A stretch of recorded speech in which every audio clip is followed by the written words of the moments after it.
Em 2001, Carlos e Marion Terra planejavam se mudar do Rio de Janeiro para a Itália com os filhos. Eles iriam trabalhar num restaurante da família de Marion, onde o futuro era promissor. Entretanto, uma tragédia suspendeu todo e qualquer plano. O caçula do casal, Lucas Vargas Terra, um menino devoto à religião, obediente e que sonhava em ser pastor, em fazer o bem ao próximo e pregar a palavra de Deus aos 4 cantos do mundo, Lucas testemunhou o pastor de sua igreja cometendo um ato considerado pecaminoso por sua religião. O conhecimento indesejado que Lucas obteve naquele dia custou a sua vida. Lucas Terra foi torturado, abusado sexualmente e, posteriormente, queimado vivo. Parte do crime aconteceu no lugar que Lucas mais amava nesse planeta, dentro de uma igreja evangélica em Salvador, Bahia. Apesar de ser de conhecimento de todos quem era o culpado pelo cruel assassinato do fiel garoto de 14 anos, mais de 20 anos se passaram sem que a justiça fosse feita.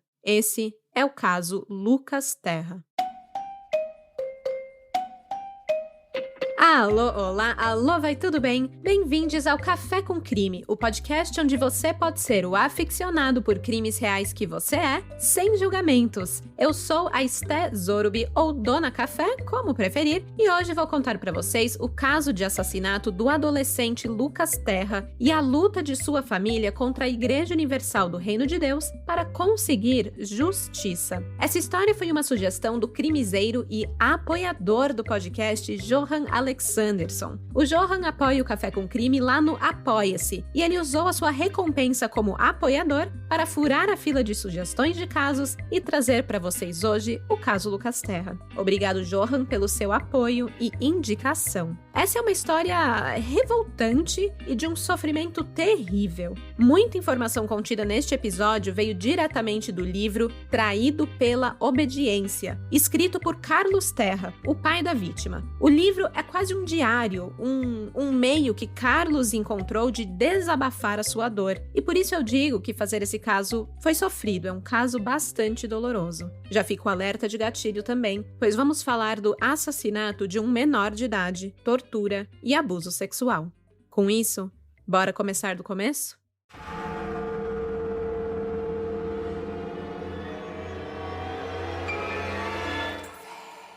At T-Mobile, our critical mission is providing unparalleled 5G coverage for when connectivity is mission critical. Introducing T-Priority, America's best 5G network experience for first responders, even in times of congestion. More capacity, faster speeds, better coverage. T-Priority from T-Mobile, built for tomorrow's emergencies, ready today. Discover more at t-priority.com. For qualifying organizations on eligible rate plans, coverage not available in some areas and may be impacted by emergencies. This episode is brought to you by Honda. Introducing the all-new, all-terrain Honda Passport Trail Sport, the most off-road capable Honda Passport Honda has ever dreamt up. The Passport features increased ground clearance, roof rails on all trims, and available specially developed all-terrain tires. And you'll stay comfortable with tri-zone climate control and available features like heated and ventilated front seats and a panoramic moonroof. Learn more at honda.com/passport.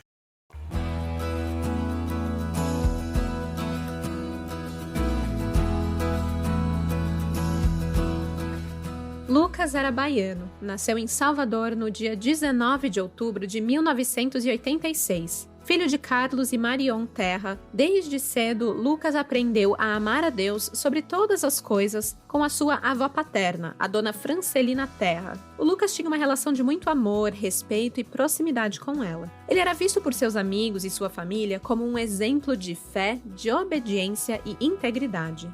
Lucas era o caçula de 3 irmãos, Carlos Terra Júnior e Carlos Felipe Terra. Eram parte de uma família unida, amorosa e religiosa, mas o pequeno Lucas era o único a ir ao templo com frequência e a dedicar grande parte de sua vida para ajudar os mais necessitados. Ele era diferenciado. Ele trocava toda e qualquer atividade típica da adolescência para servir à igreja. Ainda durante a infância, Lucas se mudou com a família para o Rio de Janeiro. Os Terra eram uma família privilegiada, passaram a morar em um dos bairros com maior custo de vida do Brasil, Copacabana. Para ser mais exata, na Avenida Atlântica 1910, a poucos metros do luxuoso hotel Copacabana Palace, em um apartamento com vista para o mar. Bastava atravessar a avenida para colocar os pés na areia, e por lá Lucas teria acesso a tudo o que os jovens gostam. Pranchas de surf, skates, patins, games, aquela vibe de curtir a vida sem propósito. Mas isso não atraía Lucas em nada. Ele não tinha apego material. Aliás, se alguém elogiasse alguma coisa que pertencia a ele, ele na hora tirava do corpo, pegava aquele objeto e presenteava para a outra pessoa.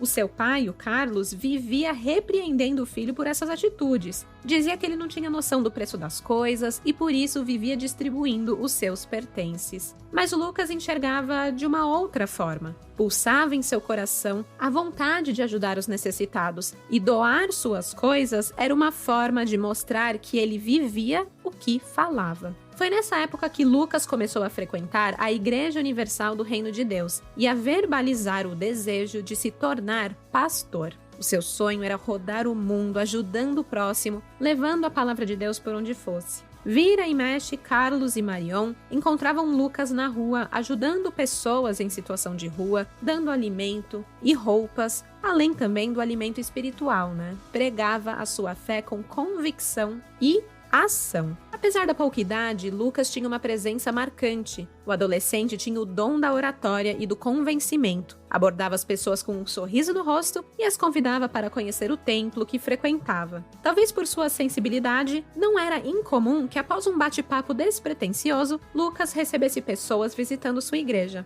Com um coração puro, obediente e inocente, Lucas jamais imaginaria que seria no templo que daria de cara com o pecado, com a maldade do coração humano e com o fim da própria vida.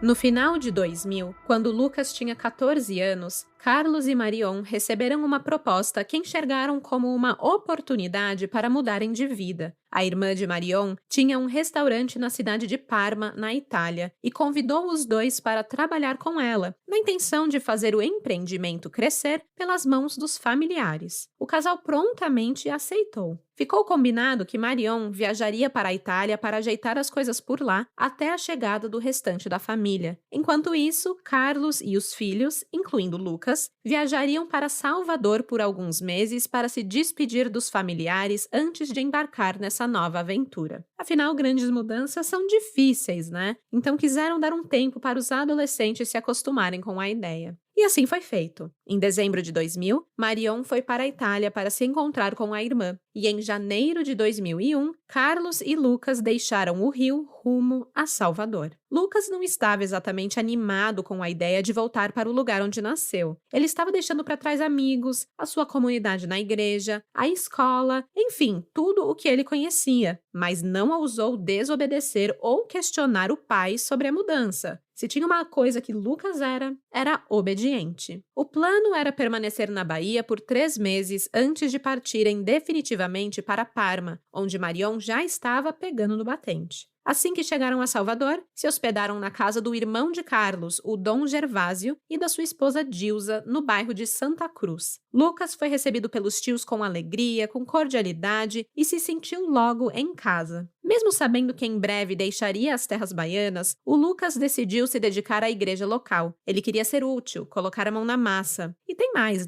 Os 90 dias previstos na capital baiana também passariam mais rápido se ele tivesse envolvido em atividades. Assim, o Lucas começou a frequentar a Igreja Universal do Reino de Deus no bairro de Santa Cruz, onde foi recebido e acolhido por todos os fiéis. Foi assim que Lucas conheceu o pastor Silvio Roberto Galiza, que aos 21 anos já era pastor auxiliar. Os dois ficaram muito próximos em pouco tempo. Essa aproximação veio por conta do reconhecimento do pastor pelo trabalho exercido por Lucas dentro do templo. Afinal, um adolescente abrindo mão de seu tempo livre, de férias, para se dedicar integralmente aos trabalhos da igreja, qualquer líder gostaria de trabalhar com alguém tão empenhado em suas funções. E é claro que o menino ficou feliz. Ele, que tinha o sonho de ser pastor, estava começando logo cedo os passos rumo à sua carreira. A confiança que Silvio dava para Lucas foi tanta que o menino até criou uma ambição para o futuro próximo, o de conseguir a gravata de obreiro da Universal. É um objeto simbólico que o promoveria a um cargo de confiança, dando a ele a permissão de auxiliar os pastores durante os cultos, de cuidar da rotina dentro do templo e de assumir responsabilidades com os jovens. O Lucas estava encantado com essa possibilidade. E disposto a colocar as mãos na gravata, o Lucas passou a assumir cada vez mais tarefas na igreja. Que tipo de tarefas? Bem, certa vez, ele chegou em casa super feliz contando ao pai que o líder do templo o incluiu para ser o faxineiro dos banheiros masculinos e que a limpeza seria de sua responsabilidade toda quinta-feira. O Carlos não gostou muito disso, né? Ele se colocou contra essa ideia, parecia que estavam usando ali o menino. Mas o Lucas estava irredutível e disse que tudo o que fazia na igreja não era para os homens, mas sim para Deus.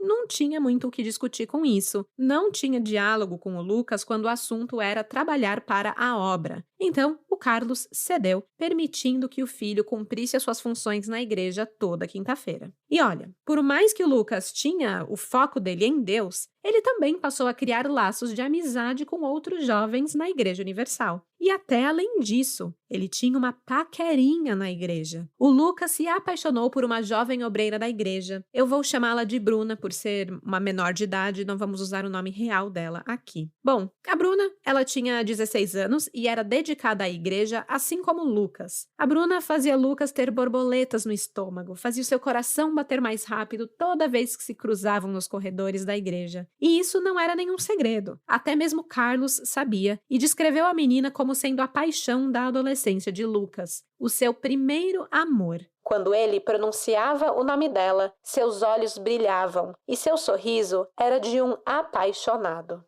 Para quem não queria se mudar para a Bahia de início, o Lucas estava se dando muito bem, principalmente porque Bruna também gostava dele. Era correspondido. E assim os dois iniciaram um namoro, algo bem inocente, coisa de adolescente, nada demais. Ao mesmo tempo que Lucas foi capaz de conquistar a Bruna, ele também conquistava cada vez mais a confiança de Silvio. Porém, isso começou a passar do limite normal de um relacionamento entre pastor e fiel obreiro. O negócio começou a se tornar uma obsessão. Nesse ponto da história, é importante trazer um fato que jamais foi esclarecido, mas que nos dará brechas para diversos questionamentos mais adiante. Pouco antes de conhecer Lucas no Templo de Santa Cruz, o pastor Silvio Galiza prestava seus serviços à Universal em uma outra congregação, de onde ele foi transferido por problemas de comportamento inadequado. E que tipo de comportamento inadequado são esses? Essa pergunta jamais foi respondida. Essa informação se faz necessária porque o pastor Galiza passou a desenvolver um comportamento bastante possessivo em relação ao Lucas. E foi tão estranho que passou a chamar a atenção dos outros membros da igreja. Ele usava desculpas de nomear Lucas como auxiliar para que o garoto pudesse atuar como um aprendiz, e ensinar funções que o ajudariam a alcançar a gravata de obreiro. Ele usava tudo isso como desculpas para controlar as amizades de Lucas com membros da igreja, especialmente com a obreira que estamos chamando de Bruna, por quem o Lucas se apaixonou e por quem era correspondido ali em um pequeno namoro. Não sabemos como Silvio era capaz de entrar na mente do Lucas para o manipular, mas é fato que o pastor dava o seu jeito e inventava pretextos para tirar Lucas de perto dos colegas e da menina e passar cada vez mais tempo ao seu lado.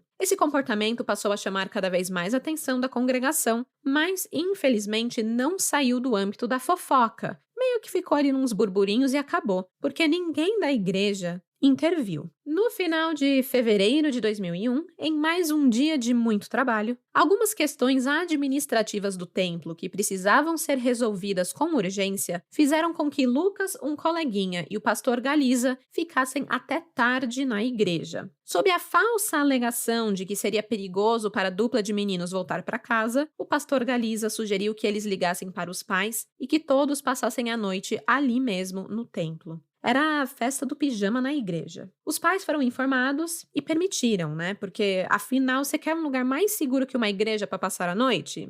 Meio que não tinha, né? E como os meninos não tinham nenhum hábito de mentir para fugir para uma festa ou... Enfim, eles não iam mentir sobre realmente estar na igreja, ninguém viu problema nenhum nessa situação. Porém, contudo, todavia, os adolescentes não dormiram no mesmo recinto. O Silvio deu um travesseiro para que o outro menino dormisse em um dos bancos da igreja e convidou Lucas para dormir em seu próprio quarto. Sim, gente, um homem adulto dividindo a cama com um adolescente. Não é normal, principalmente quando o colega foi enviado a dormir no banco e Lucas não. Tipo, por que não deixar os dois no banco da igreja? Por que essa preferência? Qual já entra aí uma maldade nisso, né?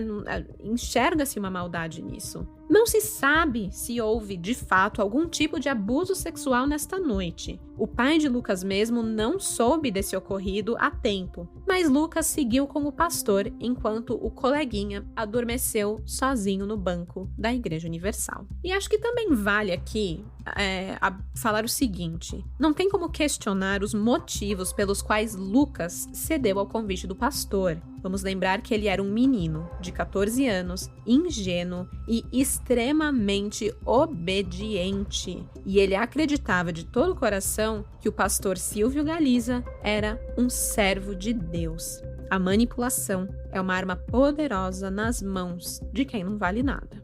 Mesmo que nenhum abuso tenha sido provado nessa situação, mais uma vez a fofoca se espalhou feito rastro de pólvora e a situação tomou uma proporção tão grande que chegou ao conhecimento dos superiores da igreja. Assim, esses superiores da igreja transferiram Silvio Galiza para outra unidade, outro templo, mais uma vez, mais um comportamento inadequado aí, onde ele recebeu outra transferência. Só que essa decisão de transferi-lo não tinha como intenção proteger o Lucas, mas sim evitar uma repercussão desnecessária que pudesse manchar a imagem da igreja. Se não fosse isso, eles teriam convocado Lucas e os seus pais para uma conversa para saber o que de fato aconteceu naquela noite. E aí, a depender do relato do adolescente, eles tomariam atitudes cabíveis que punissem o pastor auxiliar, né?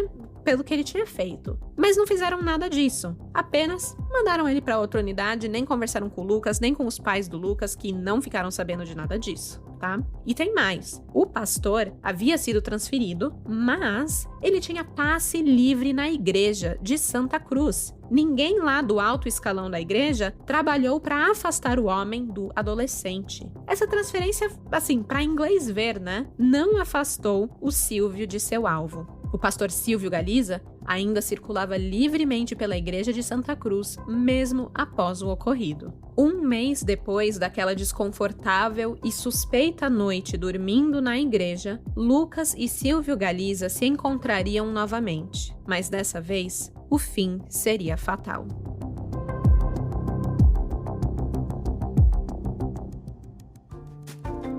É tenso. Ainda tem muita história pela frente, mas respire fundo, tome um gole do seu café e escute esse recadinho.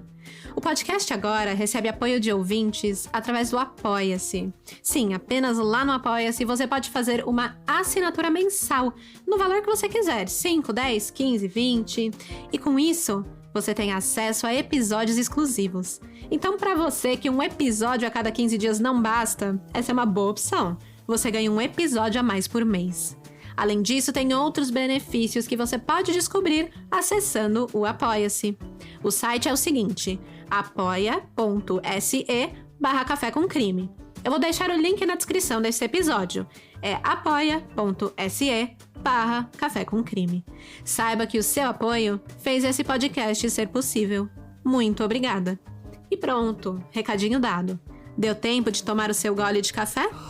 Então agora eu posso voltar para o crime.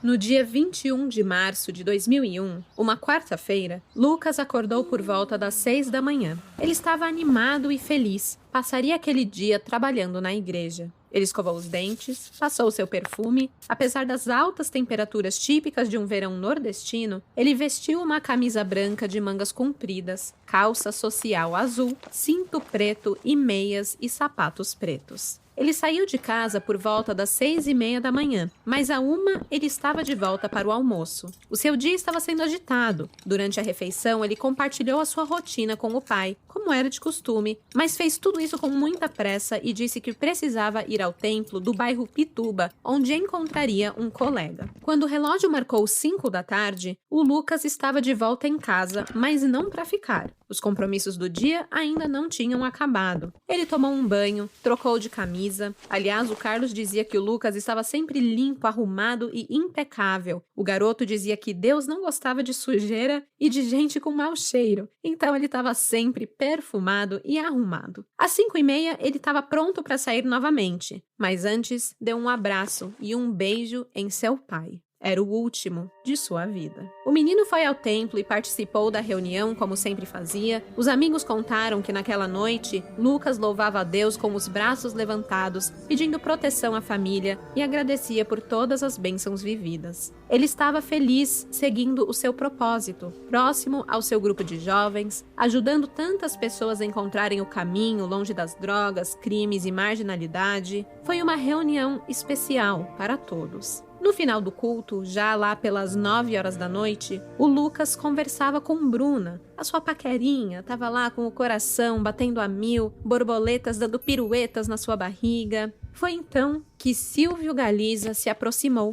e interrompeu a conversa do casal. Galiza parecia mal-humorado quando ele se aproximou do menino. Disse apenas: "Vamos, Lucas, acompanhe-me." Cegamente, obediente como era, Lucas prontamente o atendeu. Afinal, ele viu o pastor como um superior. E não só isso, mas o via como um representante de Deus. Caso contrário, não o teria acompanhado. O Lucas deve ter dado um meio sorriso para Bruna e saiu feliz, acompanhando o homem que acreditava ser servo de Deus. Há quem acredite que o pastor utilizava a tão sonhada gravata de obreiro para encher os olhos de Lucas e convencê-lo a ir onde ele mandasse. Silvio Galiza ordenou que Lucas o acompanhasse para outra igreja. Ele tirou o menino do local onde era autorizado pelo pai para ficar, que era o bairro Santa Cruz, e com ele pegou um ônibus em direção à Universal de Rio Vermelho. Essa foi a última vez que o adolescente foi visto com vida pelos amigos, saindo rumo a outra igreja na companhia de Silvio Galiza. Em casa, Carlos Terra aguardava pela volta do filho. O horário limite para que Lucas voltasse era 9h30. E obediente como era, o menino sempre voltava na hora. Mas quando por algum motivo atrasava, ele sempre ligava e avisava o pai onde ou com quem ele estava. Aquela noite, porém, às 9h30 passou sem que Lucas ligasse.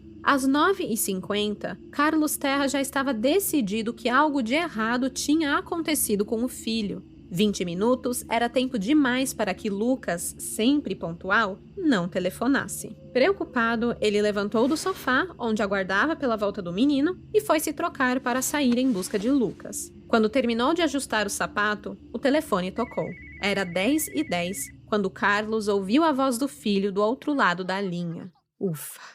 Estava tudo bem. Lucas e Silvio Galiza haviam descido do ônibus. O pastor foi para uma loja de conveniência e Lucas aproveitou para procurar um telefone público e ligar para o pai. Com a voz tranquila, ele falou: "Paizinho, estou com o Silvio no templo do bairro Rio Vermelho. Ele me chamou e me trouxe para fazer um propósito de oração." Por conta do horário, já eram mais de 10 da noite, o Lucas avisou que ele e o pastor dormiriam novamente no templo, mas na manhã seguinte ele estaria de volta em casa e o pai não precisava se preocupar. Apesar da ida do jovem para outro templo sem a sua autorização, o Carlos ficou tranquilo com a ideia. Afinal, o filho estava sob os cuidados de um pastor, maior de idade, e dentro de uma igreja evangélica. Estava seguro. Diante da insistência de Lucas e da sua certeza de que ele estava em segurança, o Carlos ficou tranquilo e permitiu a permanência de Lucas ao lado de Silvio. Eu quero parar aqui para frisar que até aquele momento, Carlos Terra não sabia de nada. Ele desconhecia sobre a obsessão de Silvio Galiza pelo seu filho e as suas tentativas de afastá-lo dos amigos. Ele desconhecia da manipulação que o pastor fazia com o jovem e desconhecia o fato do Lucas ter dividido a cama com Silvio naquela noite em fevereiro, onde o pastor colocou o amigo para dormir em um banco duro na igreja, enquanto levou Lucas para dividir o quarto com ele.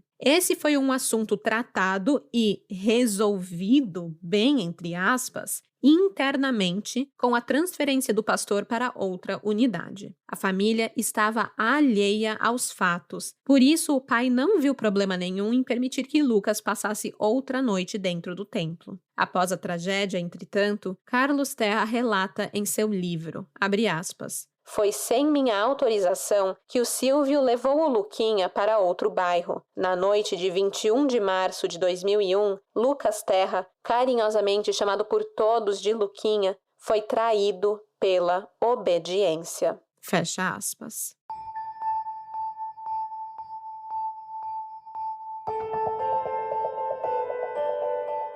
Apesar da certeza de que na igreja Lucas estaria seguro, Carlos sentiu uma angústia inexplicável. As horas não passavam, parecia que aquela noite não teria fim. E realmente, o pesadelo que se instaurou naquela madrugada jamais acabou para a família Terra. Na manhã seguinte, a cena da cama arrumada do adolescente foi perturbadora para o seu pai. E antes mesmo do sol nascer, ainda nas primeiras horas da quinta-feira, o Carlos saiu à procura do filho. A primeira parada foi no templo de Santa Cruz, onde recebeu a informação de que Silvio teria levado o Lucas para a igreja do bairro Rio Vermelho. Então ele foi para lá às pressas. Assim que chegou, ele foi recebido pelo próprio, o Silvio Galiza. Porém, o pastor disse ao Carlos que Lucas não estava ali. Como assim? O Lucas tinha falado no telefone que dormiria na igreja em companhia de Silvio. Então, o Carlos não estava entendendo nada de como o Lucas poderia não estar com o Silvio. O pastor, então, explicou que enviou o Lucas ao templo do bairro Pituba e não deu mais nenhum motivo específico para isso. Revoltado, o Carlos questionou Silvio sobre quem o autorizou a tirar o seu filho menor de idade do bairro de Santa Cruz, fez aqueles questionamentos que um pai faria, mas ele recebeu o silêncio como resposta. Dali, o Carlos seguiu para o bairro Pituba. Ao chegar, ele encontrou um outro pastor, o Fernando Aparecido da Silva, e, para o seu horror, ele ouviu da boca desse outro pastor que o seu filho não estava ali e que nem mesmo o tinha visto na noite anterior. O Fernando era o pastor responsável pelos templos de toda a região. Então, para Carlos Terra, ele tinha a obrigação de saber onde Lucas estava. Afinal, muitas foram as testemunhas que presenciaram Silvio Galiza levar o adolescente do bairro de Santa Cruz na noite anterior, sabe-se lá Deus para onde. O Lucas havia desaparecido e Carlos sabia que algo estava muito errado. Preocupado, na verdade, já desesperado, o Carlos deixou a igreja de Pituba andando sem destino pelas ruas de Salvador, com uma foto do filho nas mãos e perguntando se alguém o tinha visto. Negativo. Ninguém viu Lucas pelas ruas. Depois de voltar para a igreja de Santa Cruz e continuar sem notícias do filho, Carlos decidiu que era hora de registrar um boletim de ocorrência. Porém, ao chegar à delegacia, foi informado pelos plantonistas de que era preciso esperar 48 horas para denunciar, pois era comum que jovens desaparecessem e depois voltassem para casa. O Carlos não se conformou. Havia testemunhas de que Silvio havia deixado o templo com Lucas e que havia voltado sem ele, mas os policiais não cederam. Não tinha muito o que fazer. A lei de busca imediata, que determina a investigação imediata em casos de desaparecimento de crianças e adolescentes, essa lei só foi instituída em 2005, 4 anos depois. Ou seja, Carlos teria que esperar para ter o apoio das autoridades. Isso não quer dizer que ele esperaria de braços cruzados. Claro que não. O Carlos saiu para procurar o filho por conta própria. Entrou no carro para percorrer os hospitais da cidade com o apoio dos amigos e rodou até 3 da manhã. Ainda sem notícias, decidiu voltar para o templo no bairro Santa Cruz, onde permaneceu até o dia amanhecer.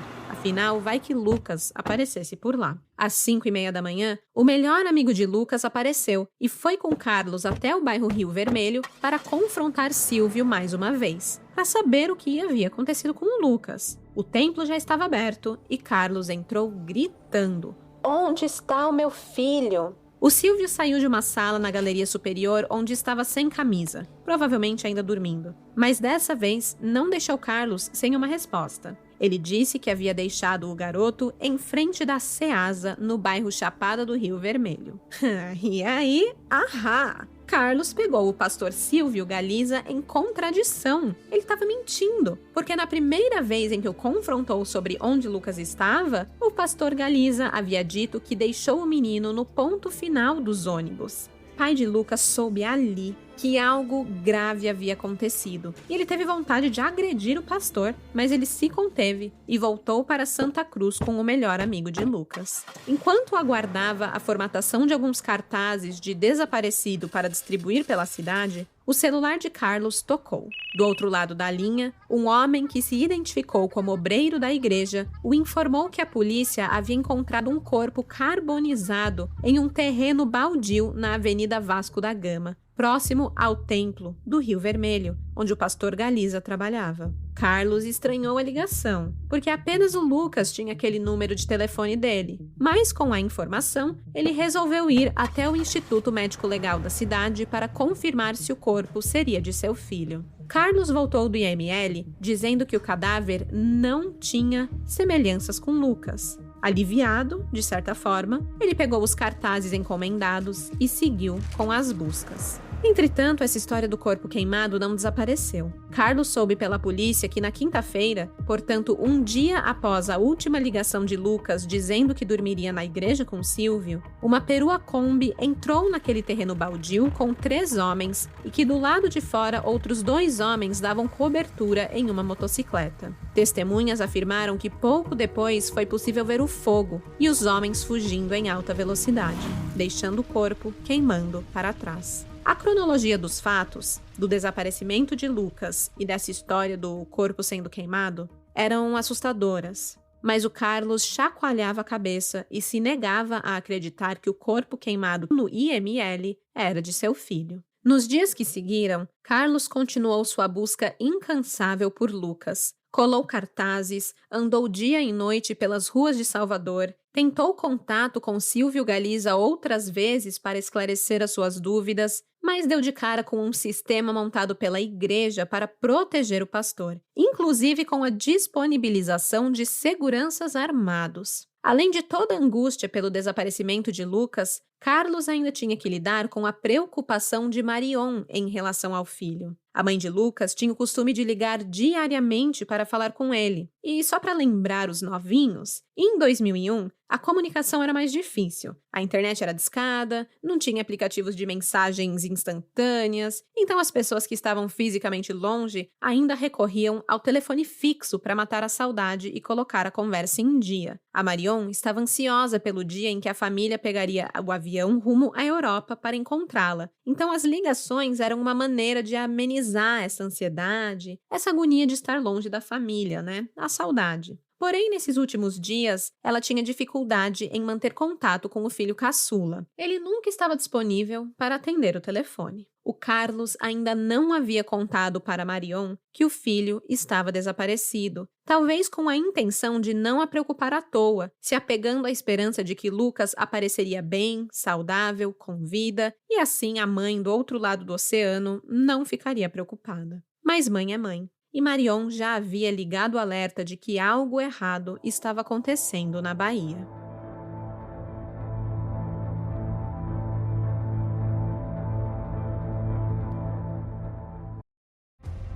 Get ready for Netflix's gripping new medical drama, Pulse. Set in a cutting-edge Miami trauma center, third-year resident Dr. Danny Sims is unexpectedly thrust into a promotion when beloved chief resident Dr. Xander Phillips gets suspended. Then, with the emotional and physical stakes at their highest, a storm will push the hospital and its residents to their limits. Witness how life can change in a heartbeat when you're operating under pressure. Watch Pulse April 3rd, only on Netflix.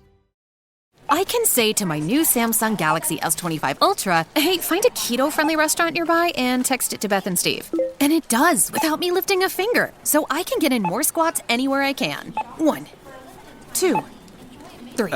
Will that be cash or credit? Credit. 4.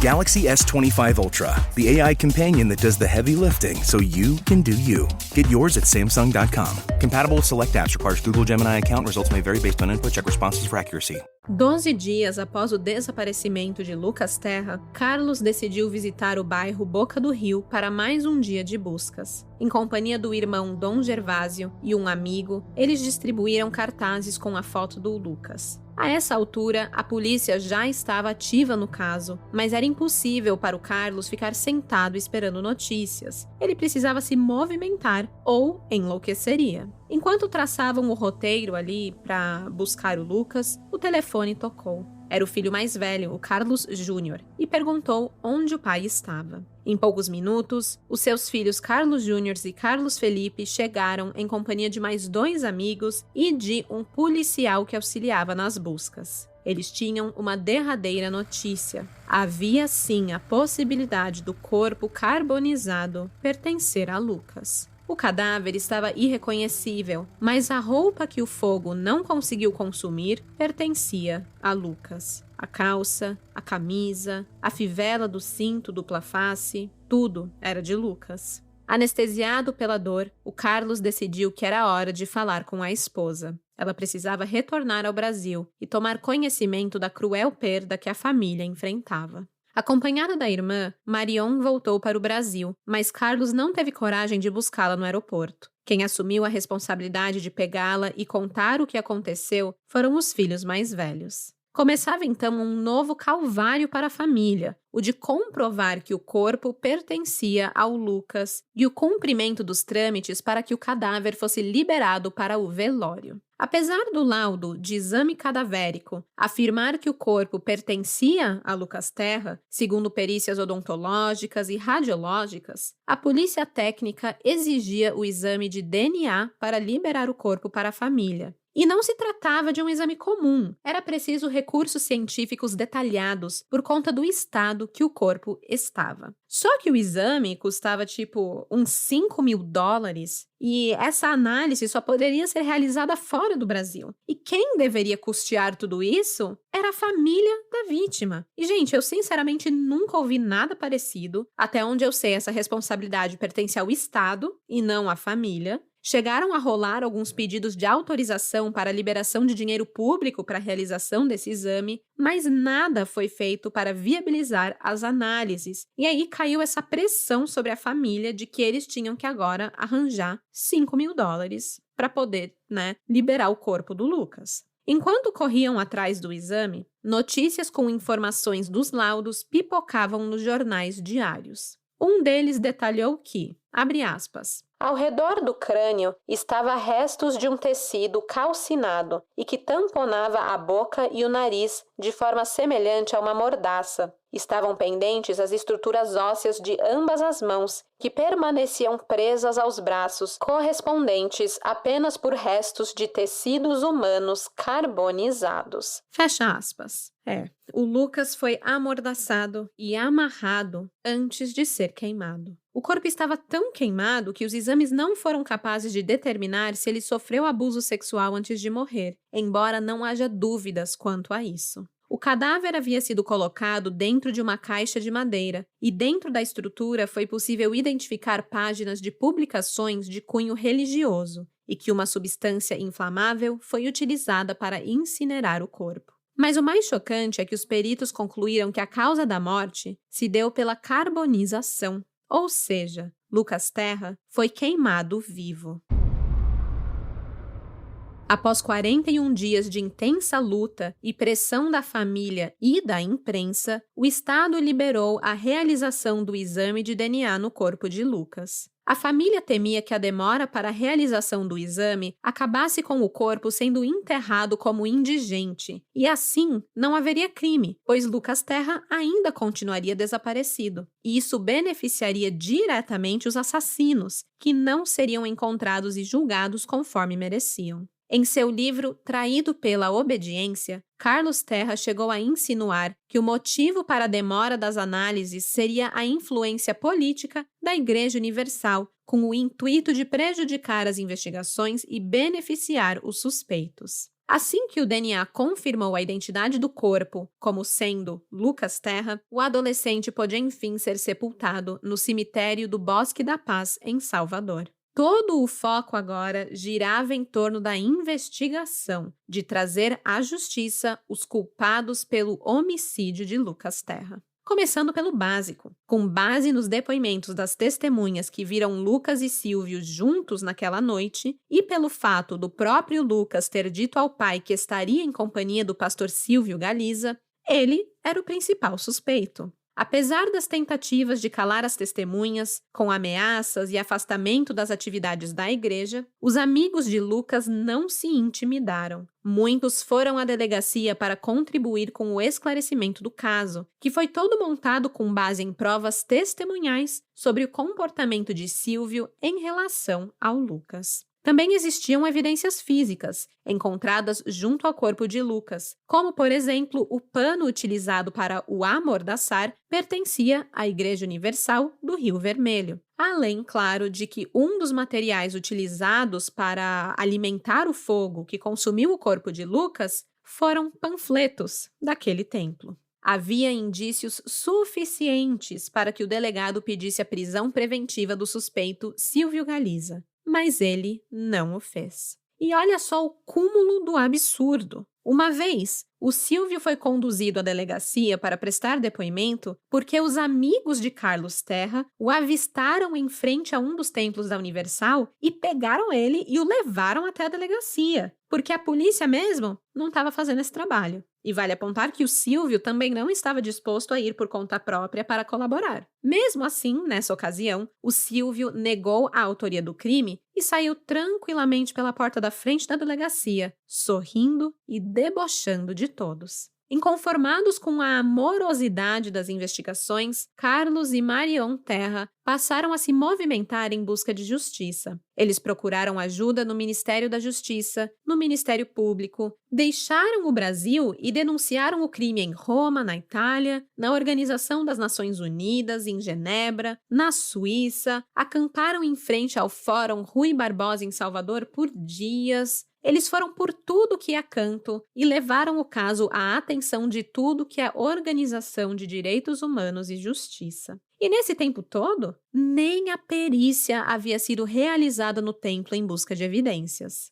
Coisa que só aconteceria 122 dias depois do crime, após denúncias da família em órgãos estaduais e federais. Agora pensa, gente, o que teria restado de evidências no local do crime 122 dias depois? Era mais do que tempo suficiente para limparem tudo e as evidências se perderem. Para vocês terem uma ideia da lentidão desse caso, o prazo legal para a conclusão de um inquérito policial no Brasil é de 30 dias. Mas o inquérito do caso Lucas Terra levou 222 dias para elaborar um relatório e entregá-lo ao Ministério Público. O documento só foi finalizado em outubro de 2001.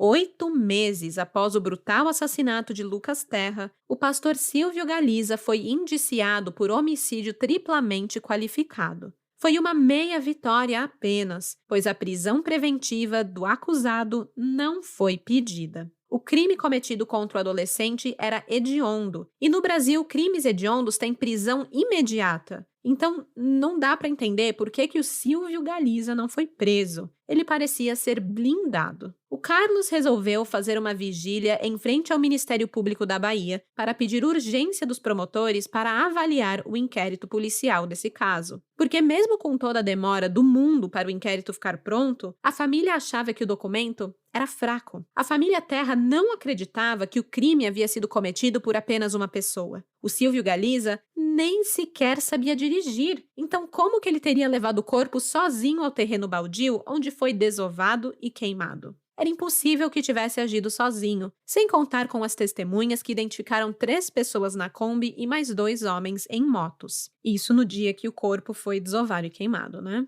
O Carlos permaneceu em frente ao Ministério Público da Bahia por dias e dias e dias. Ali ele concedeu entrevistas, manteve os jornais informados do que estava rolando no caso, além de fazer um ótimo trabalho em manter a opinião pública inconformada, assim como a família. O efeito colateral foi despertar o ódio de pessoas ligadas à igreja, que se revezavam nos xingamentos e ofensas. Eles diziam que Carlos estava possuído pelo demônio e perseguindo a instituição divina. Uma instituição que não lhe deu nenhum apoio jurídico e emocional e que acolhia o acusado ao invés de contribuir com as investigações. Em contrapartida, o Carlos e a família Terra tiveram a solidariedade de outros pastores, padres, líderes espíritas e muitos religiosos. Porque, afinal, gente, é bem importante pontuar isso, a sua luta não era contra a religião. Não se tratava de uma caça às bruxas. O Carlos buscava justiça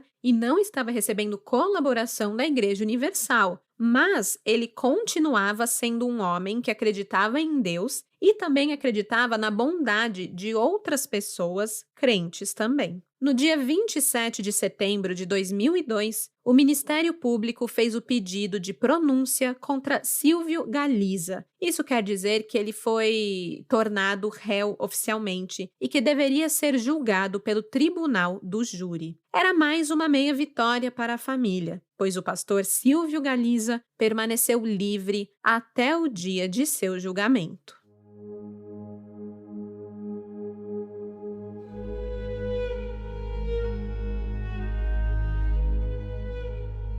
Em 9 de junho de 2004, o julgamento de Silvio Galiza finalmente teve início. Apesar das acusações, ele se mantinha de cabeça erguida e não aparentava perturbação alguma. Ele parecia, na verdade, bem seguro, né? Talvez até tivesse certeza de que seria absolvido do jeito que ele era blindado, né? Os seus advogados tentaram impedir que as fotos do corpo carbonizado fossem exibidas para os jurados, sob a alegação de que atrapalhariam a defesa do seu cliente. Mas, assim, ficou claro que a sua intenção era, na verdade, tumultuar a sessão, porque esse argumento simplesmente não fazia sentido. Os defensores ameaçaram até pedir a anulação do julgamento caso o pedido não fosse atendido. Mas o abençoado juiz Cássio Miranda não deu muita bola para isso e autorizou a exibição das imagens. Houve, claro, um intenso debate entre acusação e defesa, e o Silvio inclusive citou que foi levado à polícia para prestar esclarecimentos porque os amigos de Carlos o levaram, ou seja, uma coisa que estava errada, né? E que nesse dia ele teria sido agredido dentro da delegacia.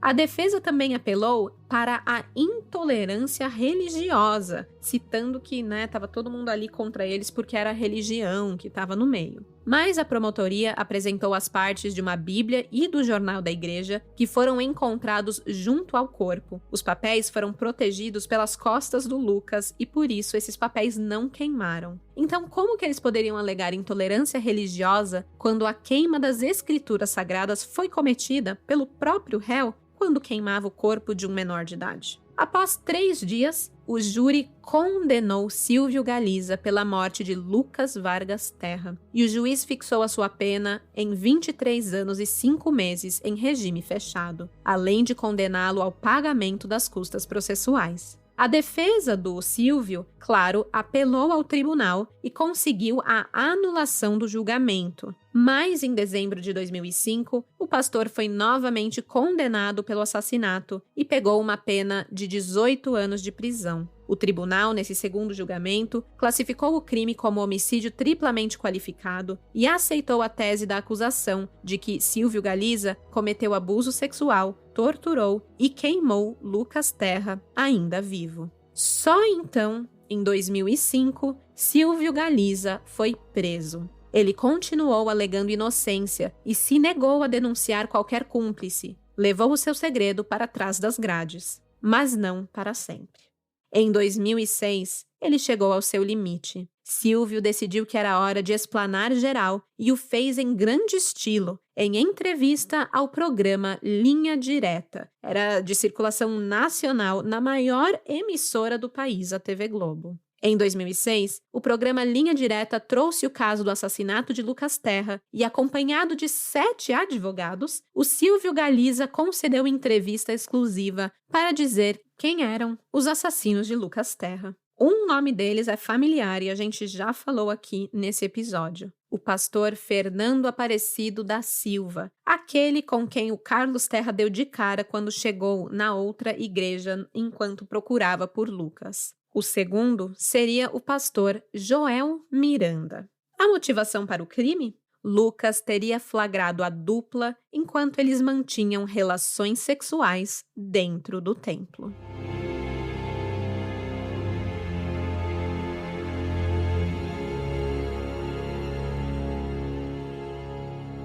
Fernando Aparecido da Silva e Joel Miranda eram muito influentes e poderosos dentro da estrutura da Igreja Universal do Reino de Deus. Eles não podiam correr o risco de ter o seu segredo sobre o seu relacionamento homossexual e extraconjugal divulgado por ninguém. Eles estavam cometendo um pecado aos olhos da igreja. Afinal, quem aqui nunca viu comentários homofóbicos de alguns bispos por aí, não é mesmo? E não é só isso não, como o próprio fato de Fernando e Joel serem casados com mulheres, isso aí por si só já era um problemão, pois traição é considerado um pecado grave, é adultério, é a quebra de um dos 10 mandamentos. Seria o fim da carreira para os dois. Com tudo isso, os pastores Fernando e Joel não podiam arriscar ter uma testemunha de seus pecados andando livremente por aí. Então, decidiram sequestrar Lucas Terra e o manter em cárcere no subsolo da Igreja Universal de Rio Vermelho. Durante o tempo em que ficou preso no porão da igreja, Lucas foi amordaçado com as cortinas, sofreu tortura física, psicológica, além de ter sido sexualmente abusado. Depois, o casal de pastores resolveu matar o menino.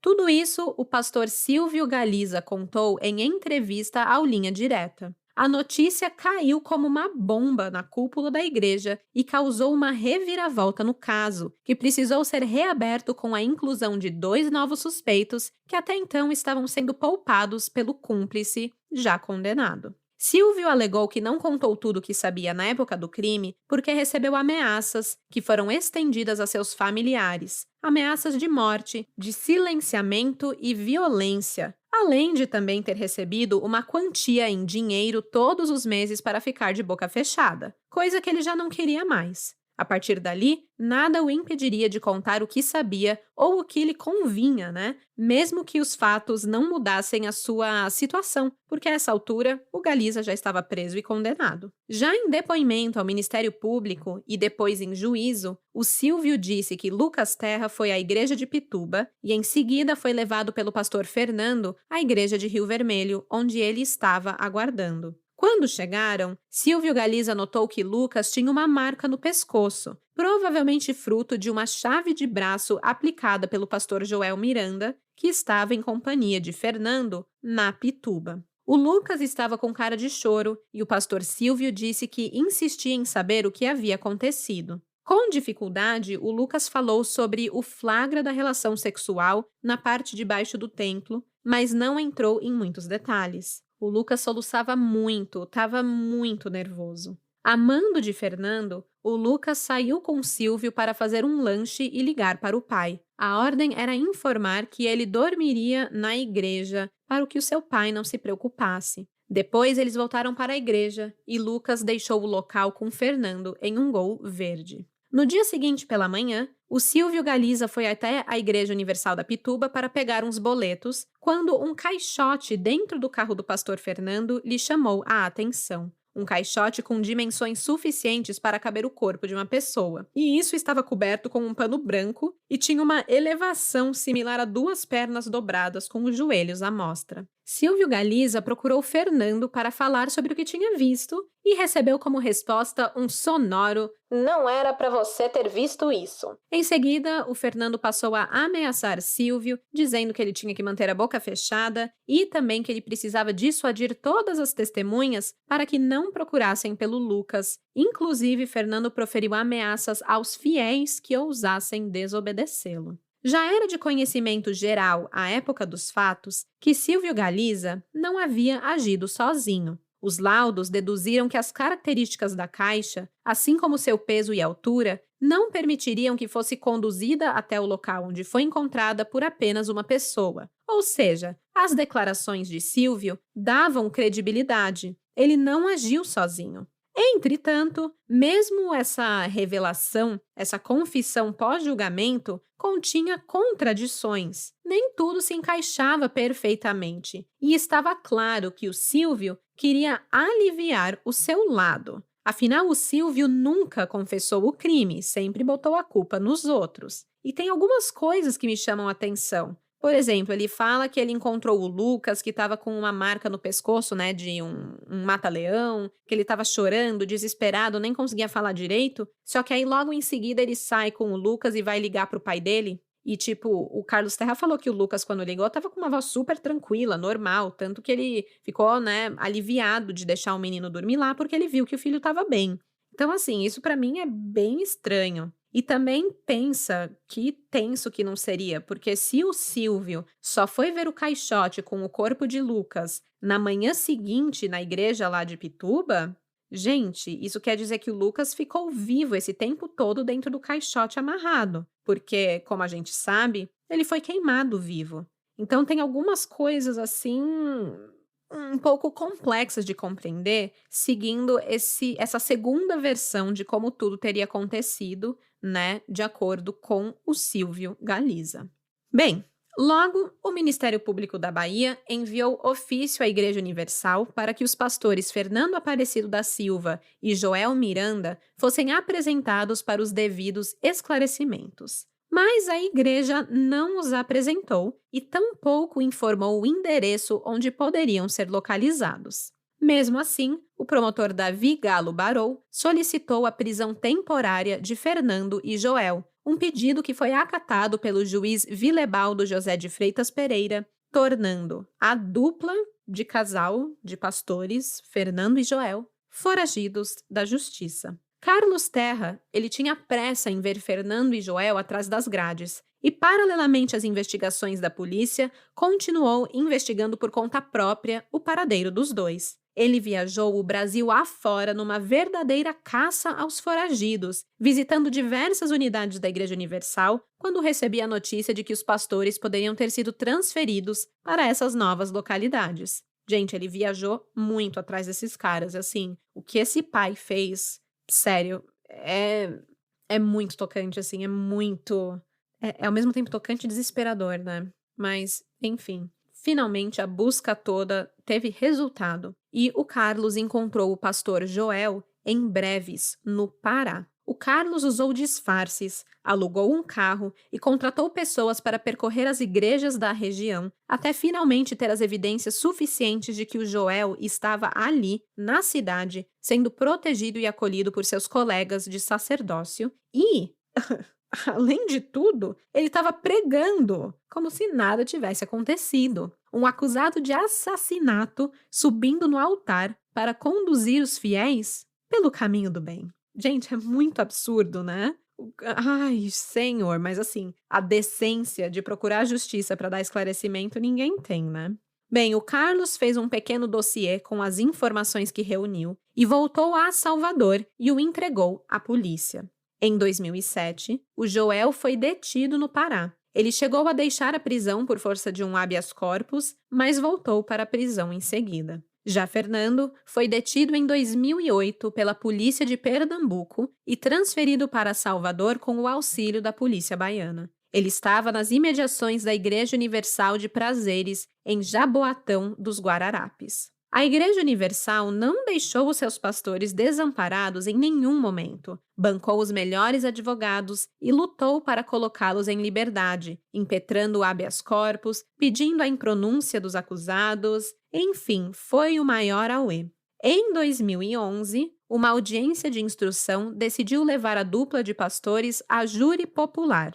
Mas, em 2013, foram impronunciados por falta de provas, já que a juíza Geusi Almeida, da vara do júri, decidiu que não havia indícios suficientes que sustentassem a manutenção de um julgamento contra Fernando e Joel. E assim, gente, foram vários vens e voltas na justiça, o tempo passando e a família ficando preocupada com a prescrição do crime e desses caras que cometeram esse crime cruel poderem sair andando livre sem nunca pagar por nada. Então, cada ano que passava e nada era definido, era uma vitória para os acusados. Finalmente, em setembro de 2019, os refrescos vieram. A segunda turma do Superior Tribunal Federal decidiu a favor do recurso. E dessa vez a família podia comemorar, pois não cabia mais nenhum recurso possível para a defesa dos réus. Agora só restava aguardar que o Tribunal de Justiça da Bahia marcasse a data do julgamento. Entretanto, o homem que mais lutou por justiça desde a morte de Lucas, em 2001, não estava mais presente para ver essa vitória.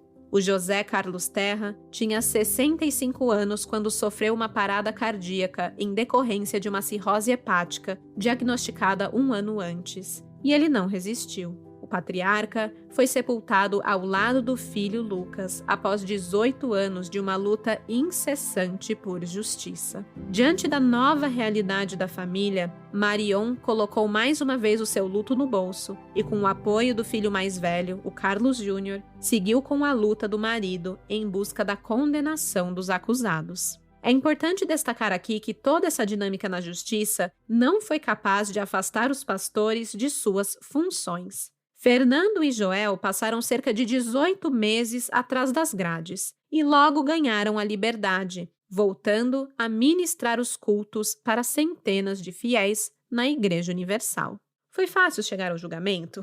Não foi nada fácil. Depois da decisão pela manutenção do júri, além da morosidade habitual da justiça, o mundo enfrentou uma pandemia global que atrasou tudo o que podia. Foi somente em 2023 que a família Terra pôde finalmente ver os homens responsáveis pela morte de Lucas sentados no banco dos réus. Quando finalmente o julgamento chegou, Marion Terra afirmou, abre aspas, recebi fotos de Joel e Fernando vivendo normalmente. Eles já esqueceram a morte do Lucas, então não me interessa. Eles esqueceram, mas eu não esqueço que eles mataram o meu filho. Minha esperança é vê-los condenados, mesmo que não sejam presos. O que sacramenta a culpabilidade é o júri popular. Isso fecha o ciclo da impunidade. Fecha aspas. O julgamento de Fernando Aparecido e Joel Miranda teve início em 26 de abril de 2023.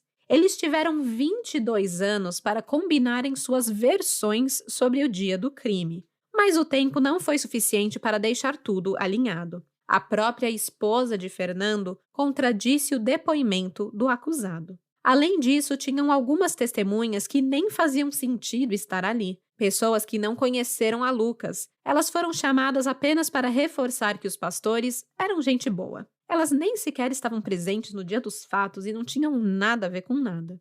Finalmente, 22 anos e 1 mês após a morte de Lucas Terra, os seus algozes foram condenados a 21 anos de prisão em regime fechado. Eles foram julgados pelo crime de homicídio triplamente qualificado, motivo torpe, emprego de meio cruel e impossibilidade de defesa da vítima, além de ocultação de cadáver. A sentença cabia recurso, e como bons brasileiros que não desistem nunca, eles recorreram.